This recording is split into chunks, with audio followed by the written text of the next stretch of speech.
The most terrifying villain in Dexter's entire 8 seasons never killed a single person. I know. You think it's Trinity, maybe the ice truck killer. Maybe you've already got a list forming in your head. But here's what this ranking is really about. It's not about body count. It's not about brutality. It's about one question. Who could actually break Dexter Morgan? Not just threaten him, not just scare him. Break him.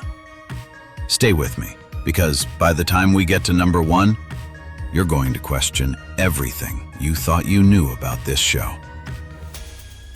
Number 10. Ray Speltzer, the Minotaur threat. Type physical/primal. Ray Speltzer is the simplest threat on this list, and I mean that as a compliment, because sometimes the most dangerous thing in the room isn't the smartest thing in the room. Speltzer is pure predator. He doesn't plan, he doesn't manipulate, he builds a maze, and he hunts. And here's what makes him terrifying in the context of Dexter's world. Dexter is a control freak. Every kill is planned, researched, executed with precision. Speltzer's maze removes all of that. The first time we see Dexter in that corridor, he's not the predator. He's the prey. And for just a moment, the code doesn't apply.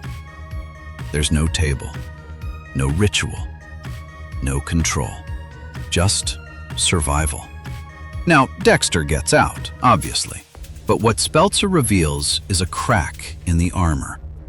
The code only works when Dexter controls the environment. Take that away, and Dexter is just a man. That's why he opens the list. Dangerous, but not devastating. Number 9 is where the real psychological warfare begins. Number 9. Oliver Saxon, the brain surgeon. Threat type, clinical/adaptive. Saxon gets dismissed too often, too easily. People say he's a weak final villain, that he doesn't measure up. And I'm going to push back on that. Hard. Because Saxon isn't meant to scare you the way Trinity does. Saxon is meant to scare Dexter, specifically. Here's why. Saxon is what happens when you take everything that makes Dexter dangerous and remove the code entirely. He's surgical, methodical, adaptive. He doesn't kill out of compulsion the way Travis Marshall does. He doesn't kill out of trauma the way Brian Moser does. He kills because it's efficient. And he studied Dexter. Think about what that means. Every move Dexter makes, Saxon anticipated it. Not because he's smarter, because he's watching. Psychiatrically, Saxon is a textbook primary psychopath. Zero emotional noise, no guilt, no attachment. But unlike most psychopaths in fiction, he doesn't underestimate people. He catalogs them. The brain surgeon doesn't just remove parts of people's brains. He's trying to understand what's in there. And in doing so, he almost understands Dexter better than Dexter understands himself. That's number 9. Dangerous, precise, underrated. But number 8? Number 8 makes you question whether brutality even needs a weapon. Number 8. Jordan Chase, the motivational monster. Threat type, ideological/psychological manipulation. Take it. 2 words.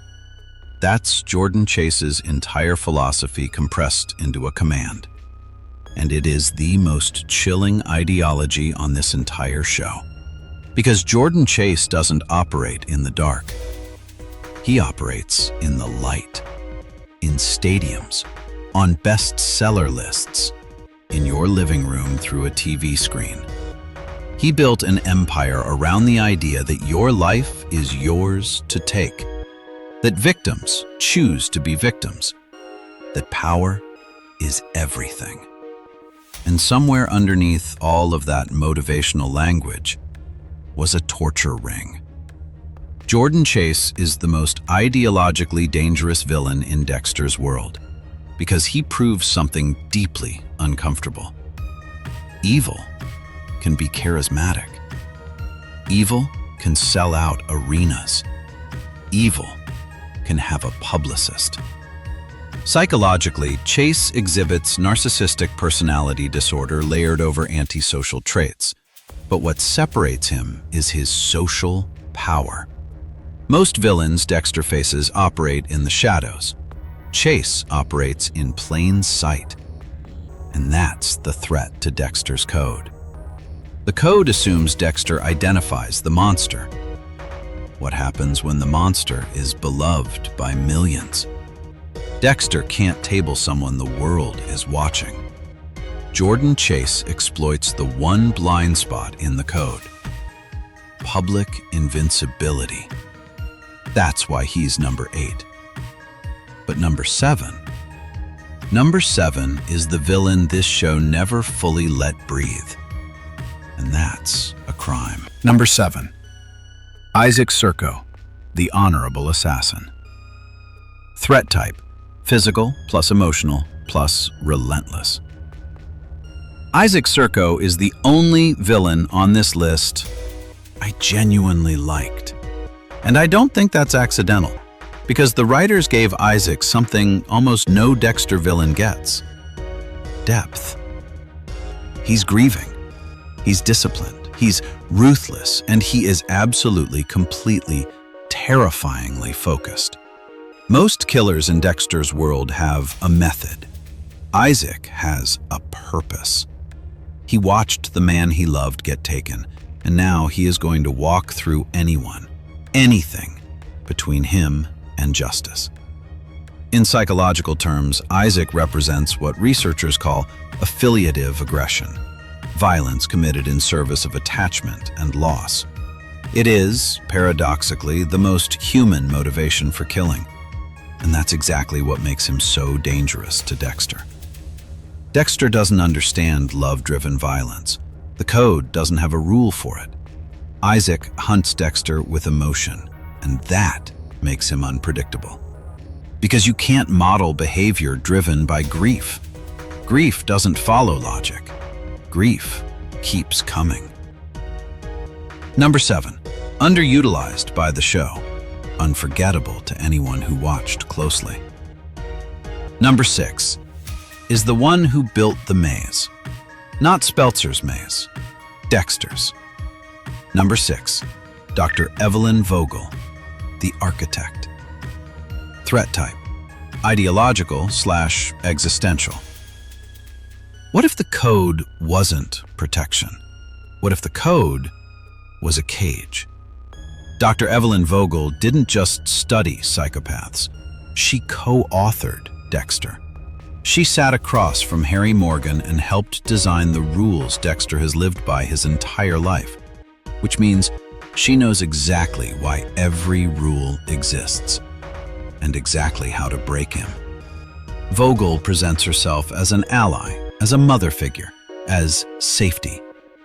But underneath that warmth is someone who views Dexter as a creation, not a person, a project. And here's the Villainologist take on Vogel. Her threat isn't physical, it's ontological. She makes Dexter ask, who am I if the code isn't mine? In clinical psychology, one of the most destabilizing experiences a person can have is discovering their core beliefs were installed by someone else. Therapists call it identity enmeshment. Vogel weaponizes it. She doesn't need to threaten Dexter's body. She threatens his self. And a Dexter without a self is a Dexter without a code. Without a code, he's just a killer. That's number 6. Now, We're past the halfway point, and the next 5, this is where it gets dark. Before we go deeper, if you're watching this and you haven't subscribed yet, I need you to know something.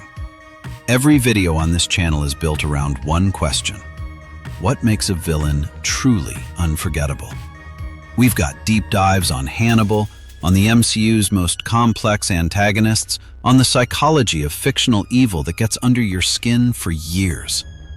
Hit subscribe. Turn on notifications, because what's coming next on this channel, you don't want to miss. Now, number 5. A man who believed God told him to kill. Number 5. Travis Marshall, the Doomsday Killer.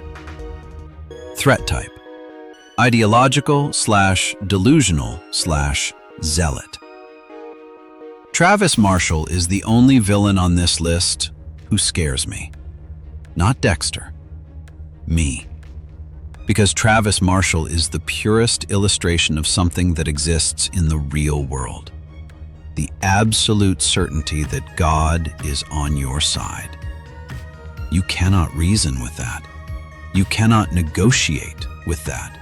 You cannot use logic against someone whose logic is divine. Dexter's code is built on rationality, on proof, on evidence. Travis Marshall doesn't need evidence. He has faith.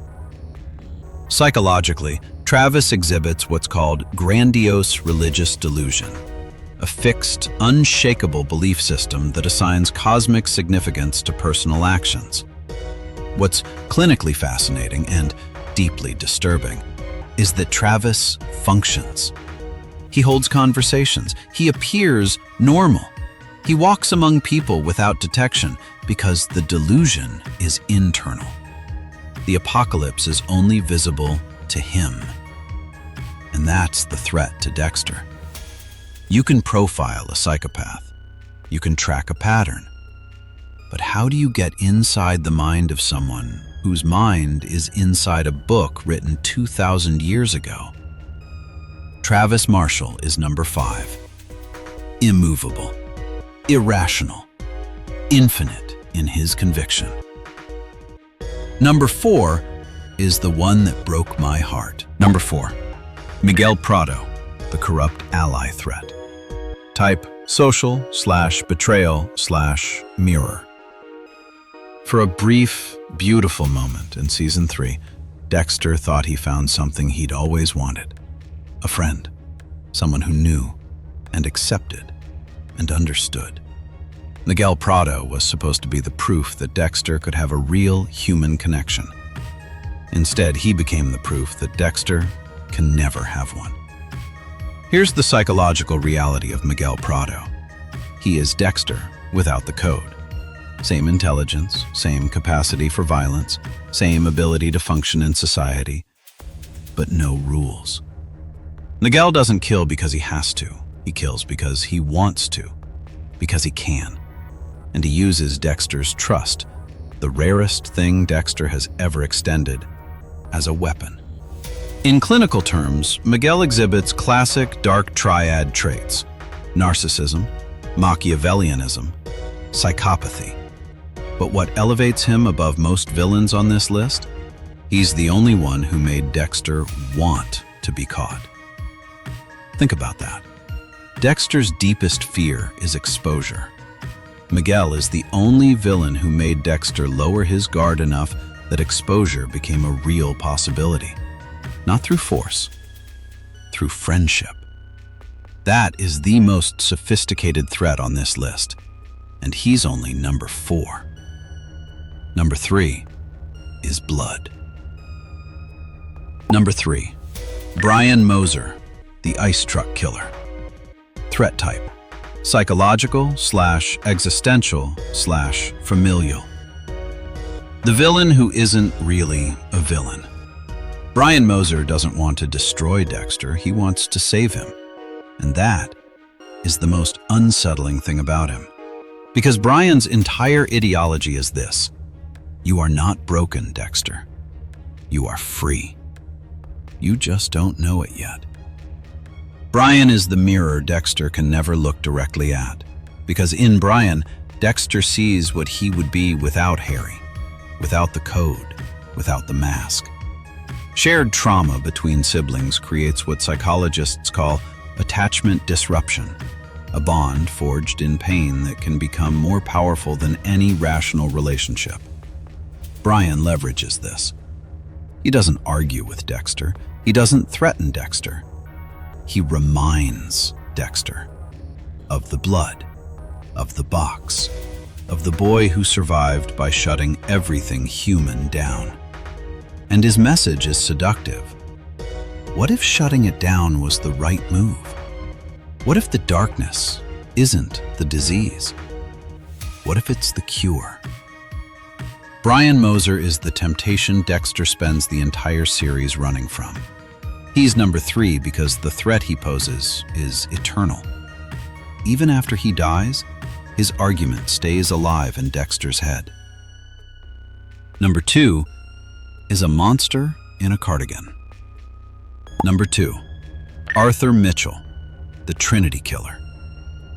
Threat type, existential/prophetic/mirror of the future. A Sunday roast, a church choir, a hammer.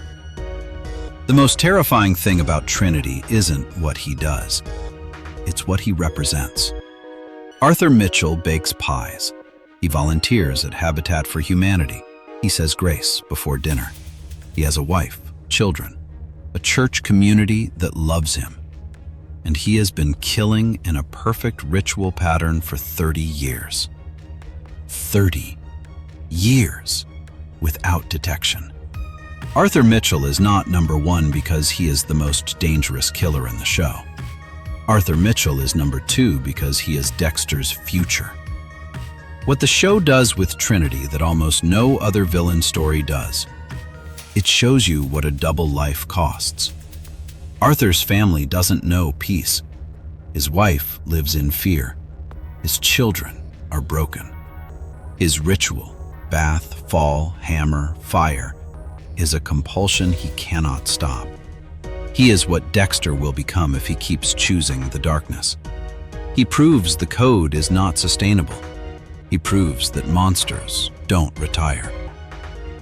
And he proves it by doing something no other villain on this list managed to do. He took something from Dexter that can never be returned. Rita. Trinity didn't just threaten Dexter's life. He ended the life Dexter was trying to build. Number 2, a prophecy in human form.